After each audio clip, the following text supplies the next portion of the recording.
Assalamu alaikum. I'm Aina.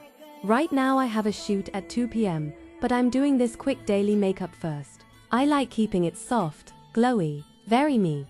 I hate cakey makeup on shoots too, so I'll show you my 10-min version.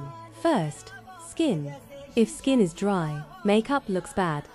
So moisturize the sunscreen, always. Even if I'm lazy, this step I never skip. My makeup artist also yells at me if I skip SPF. Hydrated skin equals glowy skin. For base, I don't like heavy foundation daily. Just BB cream, light, blends fast. Then concealer only where I need under eyes because shoot days equals no sleep. And any pimples, blush is my favorite part. I put it high, like here.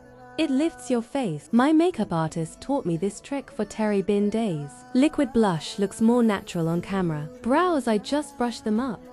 No filling unless it's for a shoot. I like them looking natural. For eyes, I'm a brown kajal girl.